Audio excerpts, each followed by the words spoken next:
Welcome, ladies and gentlemen, to the Soulful Hunter Podcast. I'm your host, Johnny Mack. Through this podcast, I'm on a mission to transform lives through primal adventure and to spread my mission of mentorship as conservation.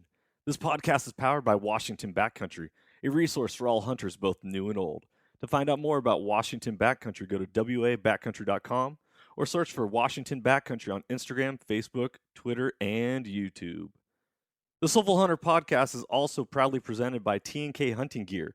If you haven't heard about T&K, then it's about time you do. I've been using T&K gear out in the field and on hunts and have fallen in love with their stuff. T&K is veteran-owned and 100% made in America using only American-made products. All their gear is covered under a lifetime warranty with no questions asked. If it breaks or fails, they will fix it or replace it for free. T&K is your resource for bino harnesses, bow slings, and a lot more amazing gear.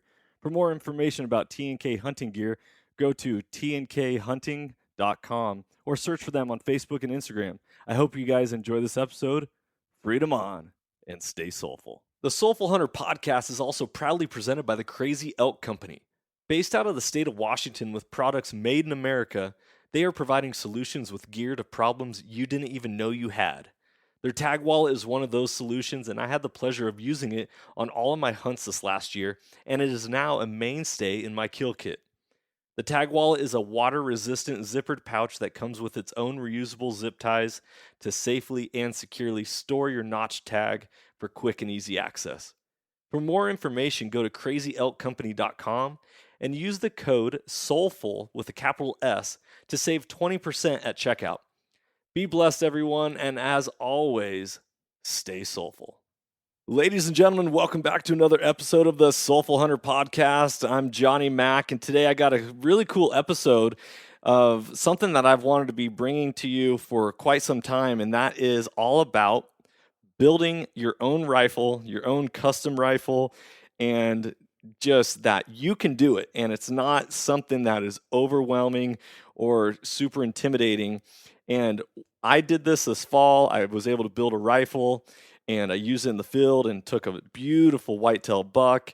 You'll be able to see those pictures on our social media and our website. If you haven't done so already, you can go to soulfulhunter.com and browse through some articles and all that. But today I have James Kessler from Northland Shooter Supply, and we're talking about building a rifle, because in today's world, gun sales are off the record books as far as how many rifles and guns are being sold, and there's so many different options that there's so much fun to have your own touch, your own flair, your own flavor to building a rifle. And if you've ever assembled an AR before, you understand how much fun it can be to build it and then to use it in the field, and then specifically using it for hunting is so rewarding, so rewarding. So James, thank you so much for joining us for an episode. Yeah, thank you. Thank you for having us. Yeah, my pleasure. My pleasure. So, James, give us a little history, if you don't mind, all the listeners, on how you ended up starting Northland Shooter Supply. Well, to be honest with you, my father-in-law is the one who started it, Jim Briggs. He started Northland about, I would say, 15, 20 years ago, somewhere around there. He started off more working with shotguns and shotgun shells and helping those hunters out and trap shooters out in Minnesota. And then he was working on a rifle one day, and he was trying to find parts for it, searching, and he just could not find anything anywhere. And that's kind of how he got started. So it started out with Savage rifles, and he was dealing with factory barrels and different things like that. And then he expanded it more on the custom side, and that's where you get Criterion, Schillen, and then just kept expanding from there. So he had it, like I said, about 15, 20 years, and I bought the business from my father-in-law in 2016. I'd been working with them for a little while, and when they got ready to retire, we bought the business and took over, and it's been doing it since. So I love it. Now, you guys sell gun components, but you are not a FFL, or you're not a gunsmith, are you? Or is that a part of what you do? We are an FFL. We're a Type 1 as a retailer. So for me to assemble a rifle for a customer, to do anything like that, no, we are not legally able to do that with a Type 1. We are just pretty much a retail store. We retail the barrels, the parts, the actions. Yes, we can sell rifles. We have to have the FFL for receivers to sell a receiver to a customer. So all of that is possible, but actually the building gunsmith working on rifles is a different license with the ATF. So no, we are not a licensed gunsmith.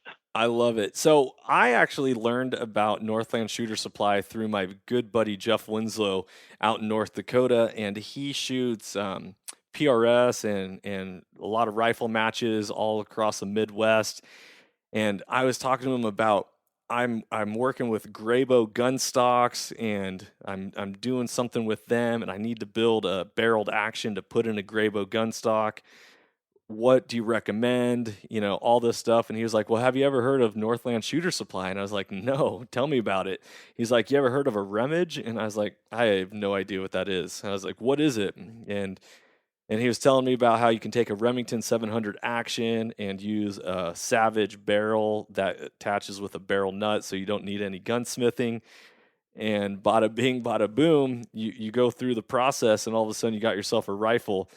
Is From your experience and with what you guys do, is that one of the most easiest and common ways to start getting into custom rifles and building all that? As far as with the barrel nut, you mean?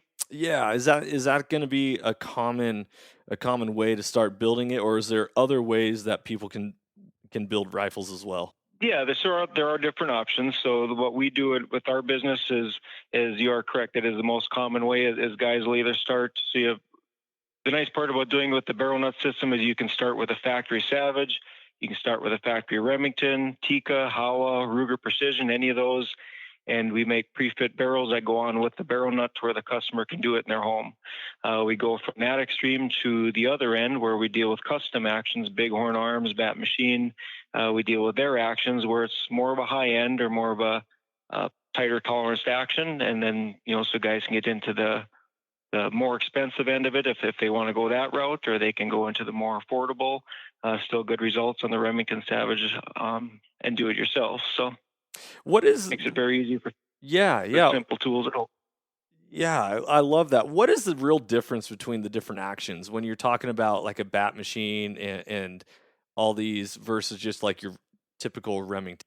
Well, so you take a Remington or a Savage action, they're a good action, uh, but they're not as tight a tolerance as, let's say, our Bighorn Arms actions that we sell. So Savage and a Remington, they're mass produced. Piles of actions run through at a time. You could take so if you take a Savage or a Remington or any of those for that matter, a mass produced action like that, and you chuck them up and you take the readings on them, on the face and on the lugs. There's going to be differences between every one. They're not a tight enough tolerance to be the exact same. So if you take a Bighorn action, I can pull 10 of them out of my safe today. I could send one that you bought 2 years ago and compare it to the one I'm selling today, and the tolerances are going to be right on every action, all the way from the lugs, the receiver, everything. So those are kind of your bigger differences, the tolerances on them. You can do work you can take a standard Savage, a standard Remington, and still get excellent results.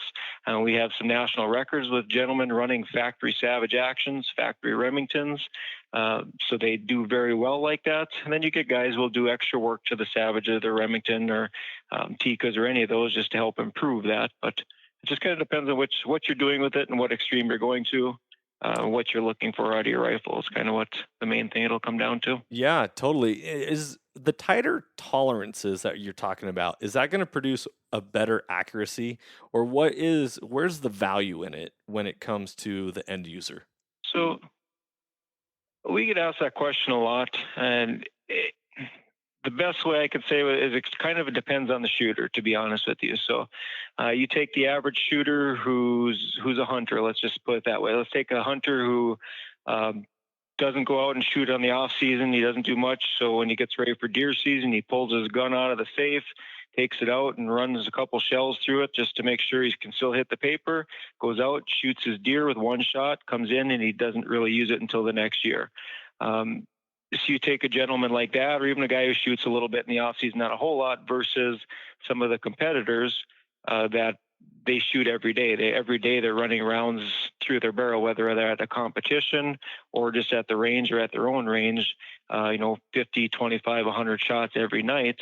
You take that shooter versus just the guy who only shoots a few times a year. That's where the differences start to come in. So you take the gentleman who only shoots a few times a year and you put him in a custom action, you put him in all this stuff. He's going to have a nice setup. He's going to know right away it's a different.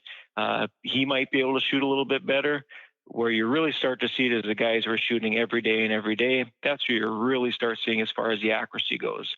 But even for the gentleman who only shoot a few times a year, if you like a nice action, I mean, you can tell as soon as you slide the bolt back, you can tell as some of the options on those actions that is just night and day difference. So it really just depends on what you're looking for out of your build and what you're able to spend. The custom actions are more expensive and it ends up being more on the whole rifle. So it depends on what you're using it for. Yeah. I run some both ways, and they both do well for what I'm doing. So. I love that. So I ended up making a purchase. So all you listeners, if you're following along and you want to know what I ended up building, so I ended up going with a Remington 700 short action. I did a 6.5 Creedmoor chambering, but I did a Trude action, and with that I also did a 22-inch. I think, man, James, you might have to refresh my memory on what barrel I ended up going with, and talking about the different shapes of barrels. You used a Remington 700 action that we trued up at Northland. You used a 24-inch light varmint Remage barrel from Criterion. In yours, let me see what else we did. We had a recoil lug, barrel nut, and then all the parts and tools to put it together. You did an upgraded trigger. Yep. So what does it mean to true an action? Well, it just depends on which action you're working on.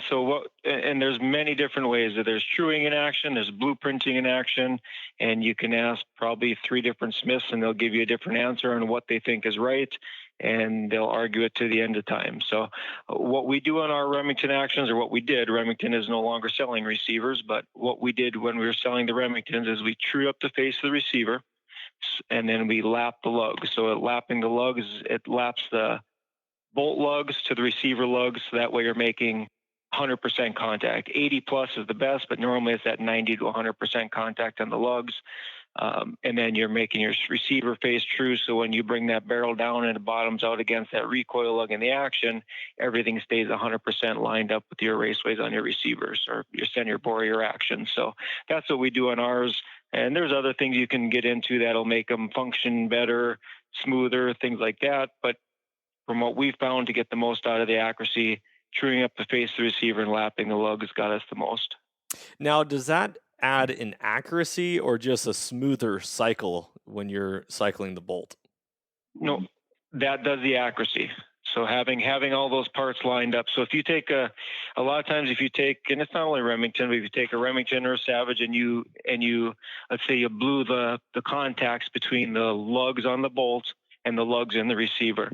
When you close that bolt on it, those lugs lock up on each other. So a lot of times you'll get it to where one lug is only making 30% contact and the other lug is just barely touching in a corner. So you got to imagine when that's pushing on one lug and not the other, it's going to kick your bolt one way or another. So it causes misalignment when you close the bolt on your chamber to your center bore, your barrel. So I love that. And see, these are all the things that if you just walk into a Cabela's or Sportsman's Warehouse or I forget even the name of the types of stores out there in the Midwest that you guys are dealing with, but when you walk into there and you're just like, okay, I want to go with this gun, and a lot of people buy stuff without ever knowing what makes it special or what puts the value within the rifle.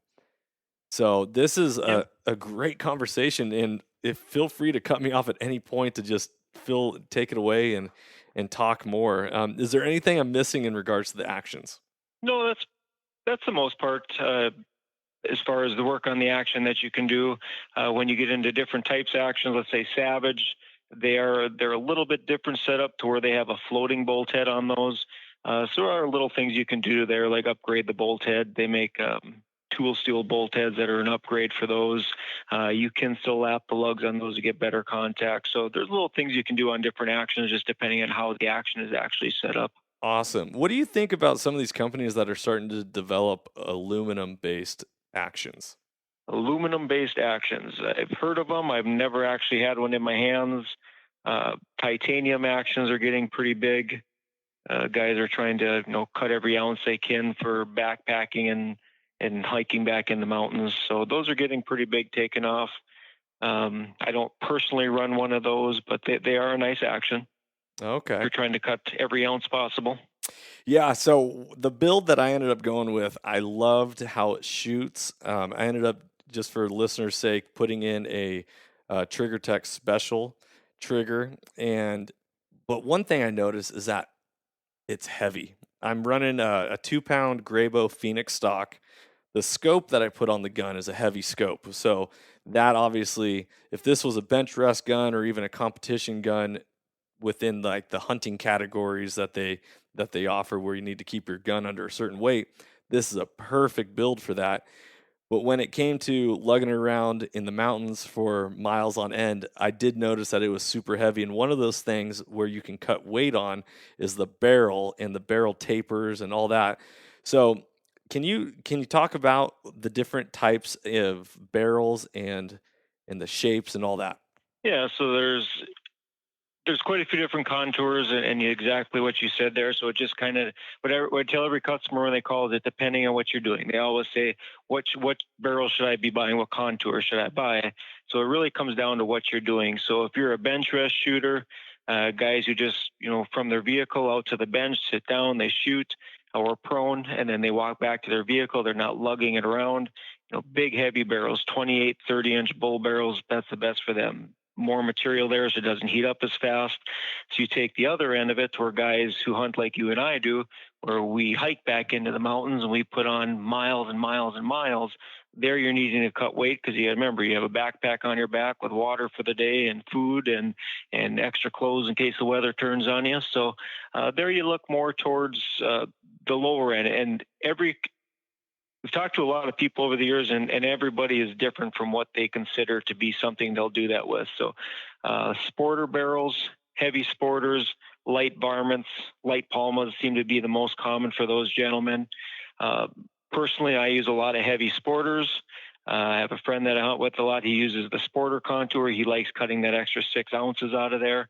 But then we've got a lot of customers that put on just as many miles as we do, but they like a heavy barrel for some reason. They're used to carrying the one that you built with that light varmint. Some of them, I've got a couple gentlemen from Colorado that walk around with varmint barrels. So they're between 11 and 15-pound rifle when they're done. So it's pretty heavy duty.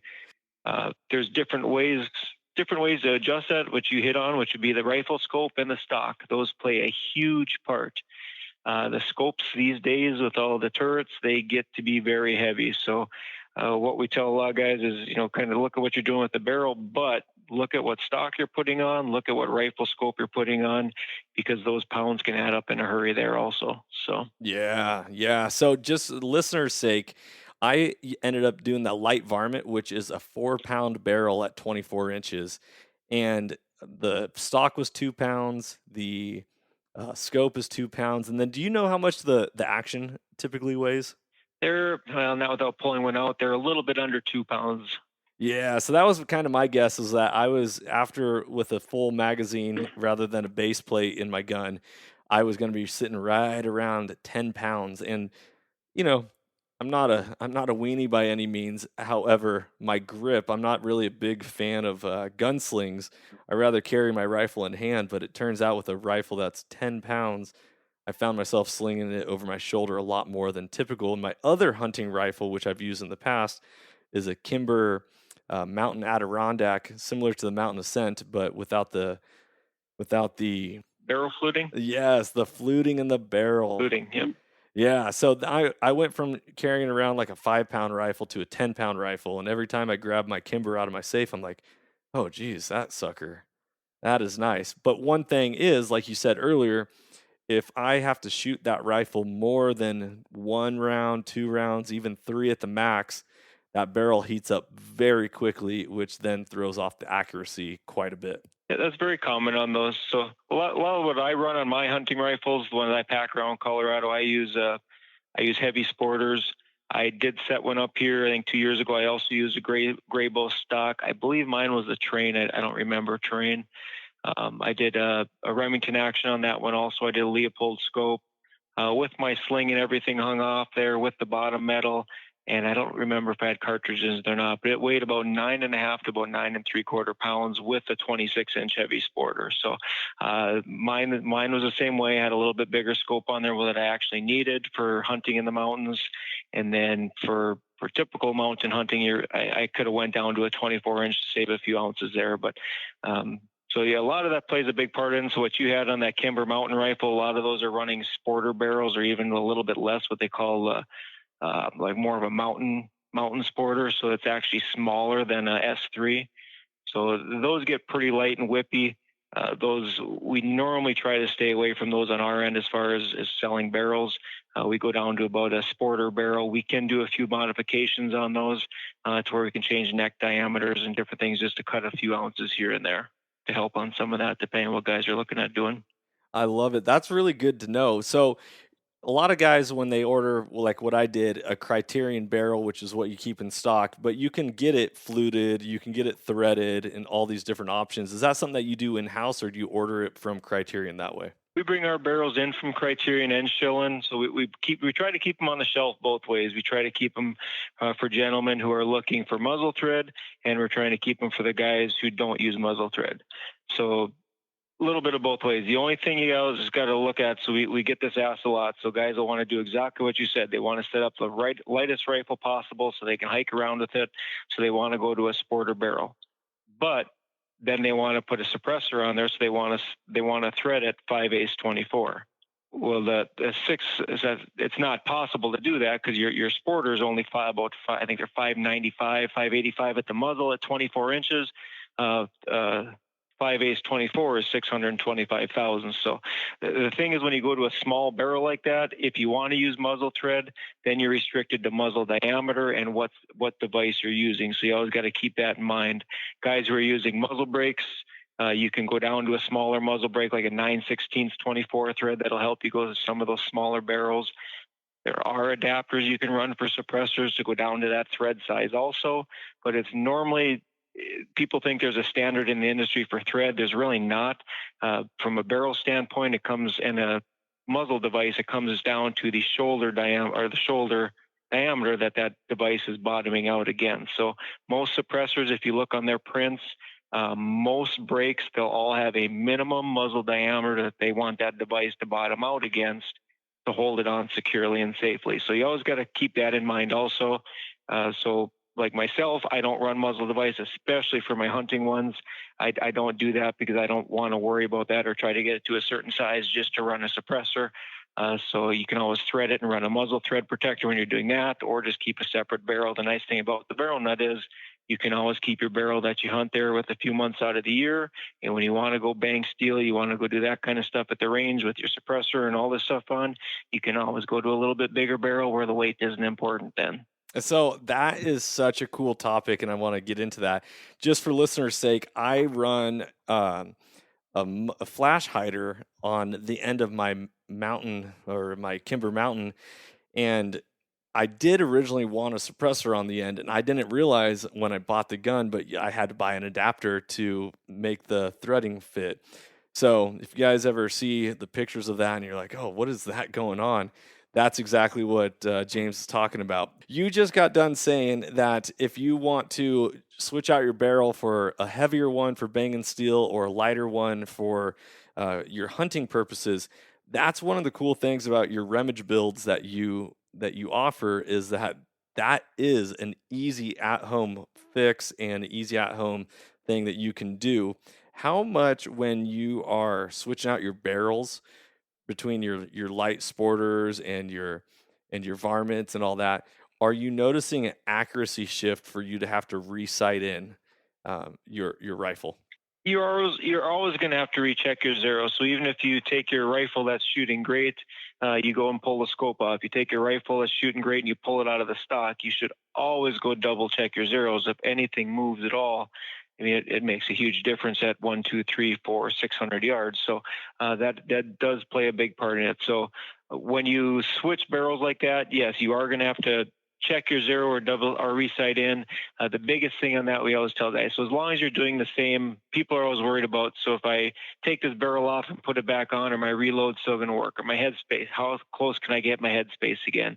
As long as you're doing it the same way every time, to be honest with you, it doesn't change, or it's so minimal where it's never going to matter between one load to the next, or one barrel to the next, I mean. Oh man, I love hearing it. I got into guns at the beginning with ARs and talking about ARs being like the grown man's Barbie doll where you can accessorize it however you want. Really, what you are offering with your remage actions and the way you're talking about screwing on and off a barrel nut, switching barrels, and all this, it is like the grown man's Barbie doll, but for bolt action rifles. And I think that is mind blowing, and not enough people understand that and know how cool that is. Yep.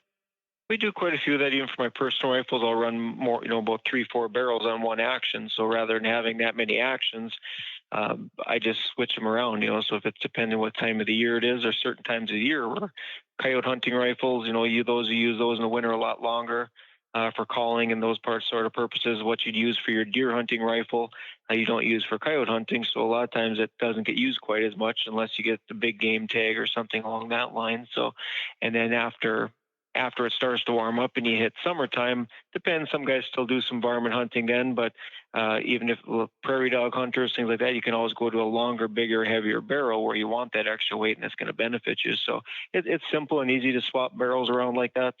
It takes I can have a barrel on in action in probably 10 minutes or less. It's that simple. So, man, that is awesome. So when it's talking about triggers, I'm a huge proponent of if your trigger is not a good trigger, your accuracy is going to be drastically affected.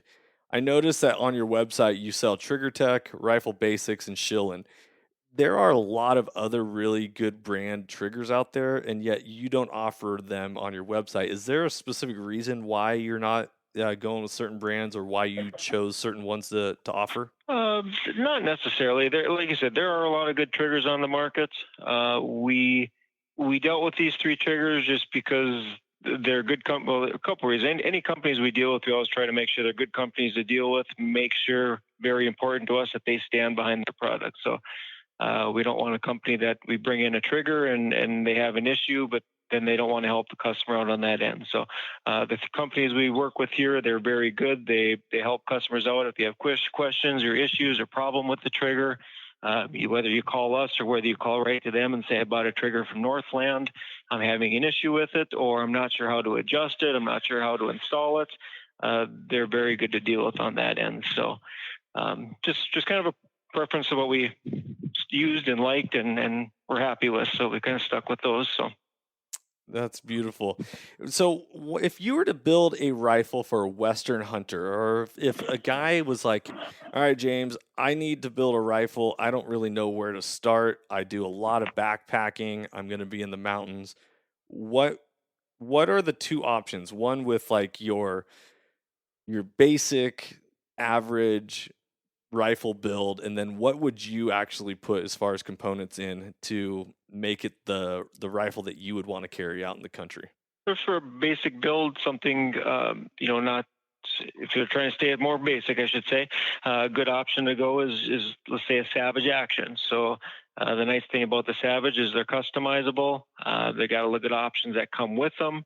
They work just good without having to do any work to the action. The nice part about the Savage is you can change bolt heads. Let's say you build a 308 today, and then next summer you decide, boy, I'd really like to go with my friends and go shoot some coyotes or prairie dogs with a 223. You can switch the bolt heads on the Savages to give you that flexibility and that option. So that is a nice option. So that's kind of where it started, is just kind of see what action they want to start with and what they want on their build on the end. We get some guys that say, I want an action that's affordable. Here's what I can spend. And we get some guys that, just like anything else in the world, they say, I want the nicest action, the smoothest action I can buy. And to me, it doesn't matter. So there's kind of how we start, is direct them on which way they're going to go as far as the actions. And then there are some components that play into that as far as what caliber they're going to use, what magazines they want to use. And some of those options are important, and caliber and magazines. So if they need longer, they need a Wyatt's mag box or AICS mags with no binder plates, things like that, just to give them longer overall lengths. So that would be one of the first things we start with, kind of walk through what action they think they're going to need or what would suit their needs the best. And then, like you said, so they're going to be out in the mountains hiking around. So then you need to visit with. So first thing I'd ask you is say, what are you used to carrying right now?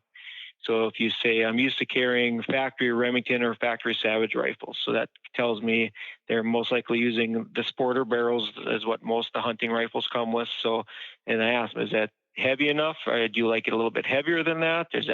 Or do you kind of like the size you have? So that kind of gives us a general idea on what the customer's used to carrying and what he wants to carry or what he'd like out of it. So if they say just like something a little bit heavier duty than what I have now as far as the barrel goes, that tells me right away that they want to move up into a heavy sport or contour. So there's a few different options as far as that goes. The biggest thing after that, we always tell them, so if you're trying to save weight, big thing is look at what stock you're buying, look at what scope you're buying, and then pair that with your, here's the weight of your action, here's the weight of your barrel. So you got to remember that's what you're going to be at the end of the day.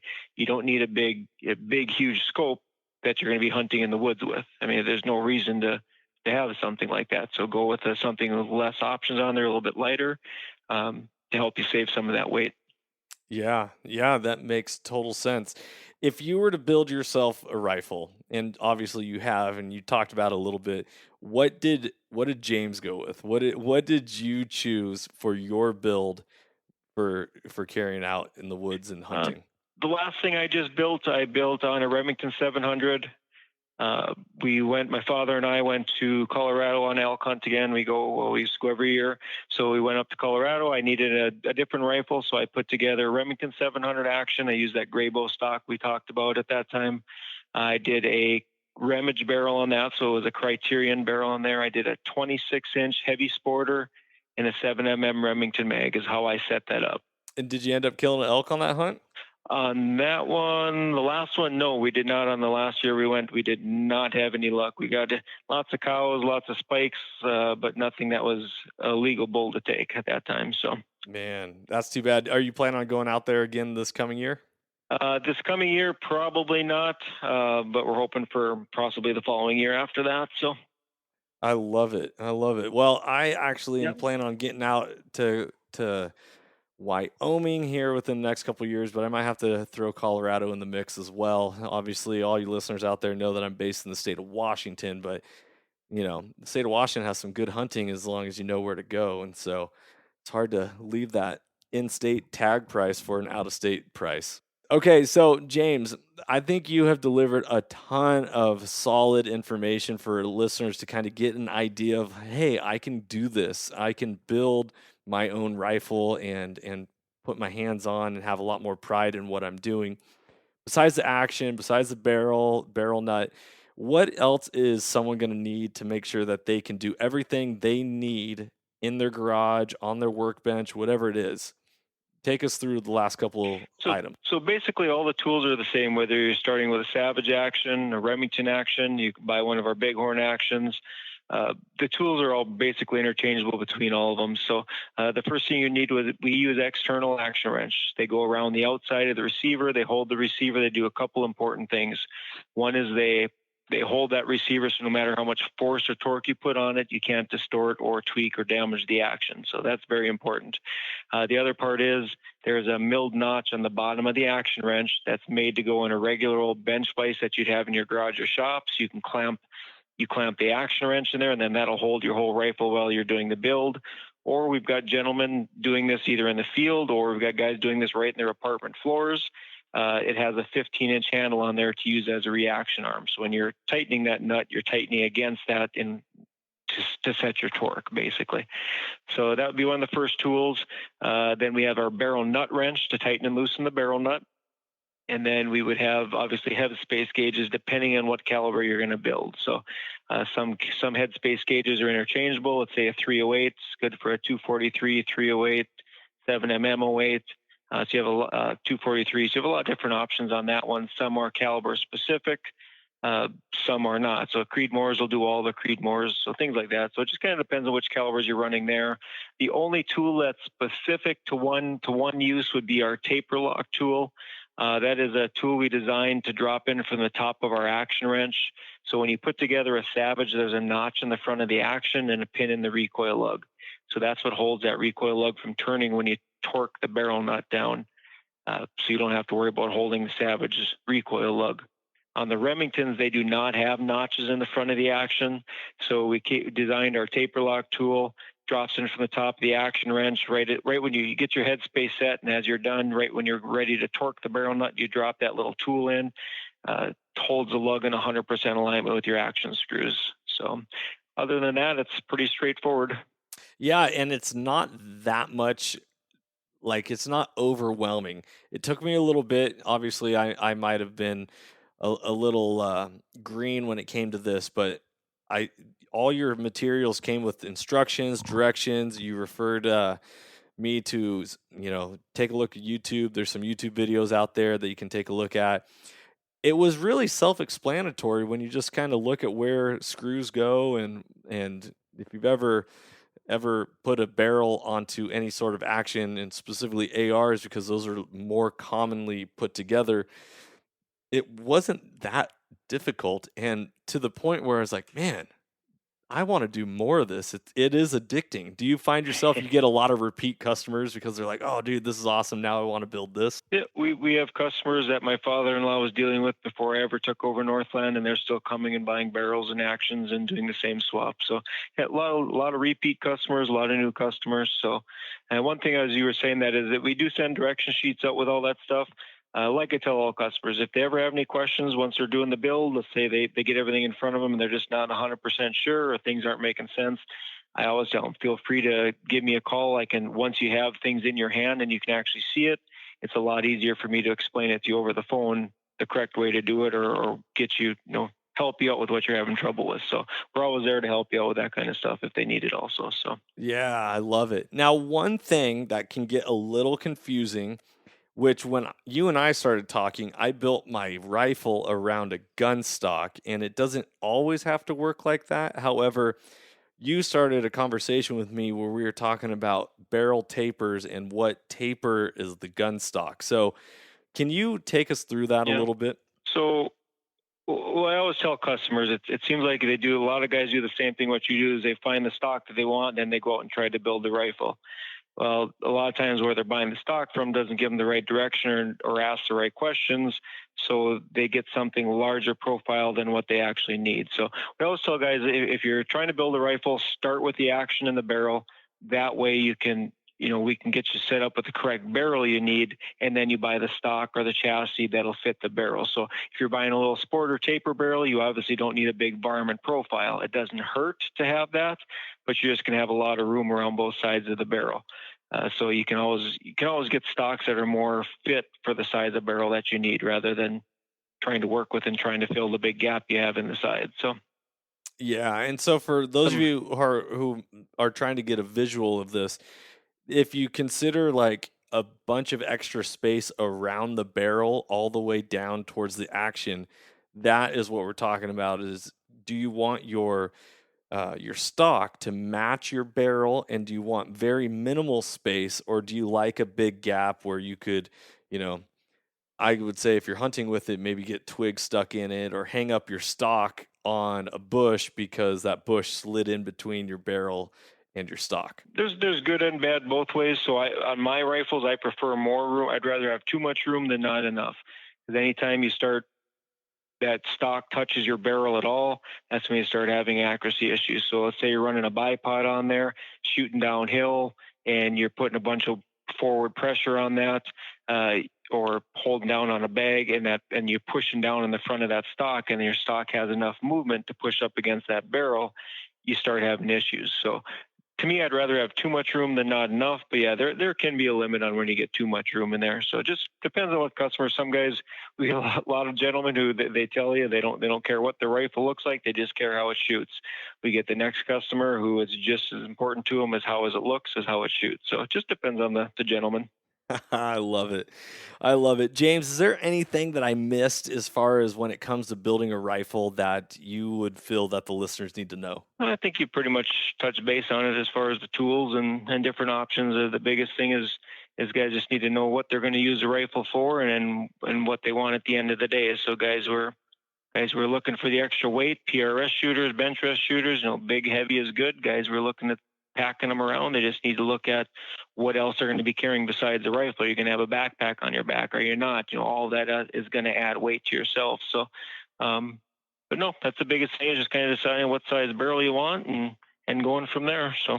Beautiful. Beautiful. All right. So, James, how can people get a hold of you? Where can they find your website? Are you on social media? Our website is Northland Shooter Supply. We have all of our products listed on there, what we sell, different information for customers. We do all of our sales over the phone. So anytime somebody wants to buy something, they give us a call. Our phone number is listed on our website. We also have an email address. A lot of times guys try to do a lot of stuff through the email. I'll be honest with you on that. A lot of things you can answer certain questions through email, and some questions and answers just lead to 50 more questions. So some of that stuff is pretty easy to answer over the phone versus email, but we do have our email there also. We are on social media, Instagram and Facebook. We do have information there also. You know what I really appreciate about you taking orders over the phone is that not many companies these days will give you that one-on-one time and really walk you through the process. And that was one thing I loved about you and I loved about your company is that you are willing to invest into your the people that are coming to your company. You want to make sure that they're satisfied, you want to make sure that they're taken care of and they know what they're getting rather than ordering something and being like, oh dang it, this isn't exactly what I wanted. So I really appreciate that, and I'm sure you pride yourself on that as well. Yeah, we do. It's something we enjoy talking to the customers and making sure, like you said, that they get what they want at the end of the day. So a lot of people have been doing this for years, and a lot of people it's the first time they've ever done it, so they have a lot of questions. So. Yeah, beautiful, beautiful. Well, James, thank you so much for coming on and talking to us about what it's like to build a rifle. And I know that I am a repeat customer. I already have my eye on a lot of different things and different guns that I want to build with you. So I'll be giving you guys a call here shortly, hopefully with stuff in stock. What is the wait time on a lot of these products that are out of stock because of gun sales? Well, it just depends. So normally, right now, lead times are quite a bit farther. Both Criterion and Shillen that we deal with, they dealt with some COVID quarantine issues in their shop here last year. Shillen did in the beginning of the year, pushing back a lot of lead times, and then Criterion dealt with it here in November. So that part has pushed back lead times way farther than we're used to. They are back up 100% running, but we're still trying to, once you take a company like that and shut down that many operations, it takes a while to get caught back up. So normally we keep a large inventory on the shelf ready to go. We normally keep about 1,200 barrels on the shelf ready to ship. Is what we normally have. Right now we are lower than that with everything going on, but depending on what they're looking for and what time frame it is, that can vary quite a bit. So I love it. Well, James, thank you so much for this episode. I really appreciate it. All you listeners, go check out Northland Shooter Supply. That's northlandshootersupply.com. James is the man to order from, and get yourself a rifle for this coming season. 2021 will be here this fall before you know it. And if you want to take a little pride in building something yourself, I highly recommend checking them out. Doing it. If you got questions, you can reach out to me at the podcast, reach out to James. We'd love to talk you through it and all that. So everybody, thank you for tuning in. I hope you guys enjoyed this episode. And as always, stay soulful. If you enjoyed today's podcast, I'd love it if you could go ahead and give this a rating as well as subscribe. Also, you can check us out on Instagram under the Soulful Hunter Podcast. Make sure to tag us in pictures and posts and use the hashtag Soulful Hunter. To find out more about the Soulful Hunter Podcast, go to soulfulhunter.com and be sure to follow the podcast as we are going to be bringing you a lot of great information, insight, and changing lives through primal adventure. I look forward to connecting with you on the next episode. Stay tuned and stay soulful.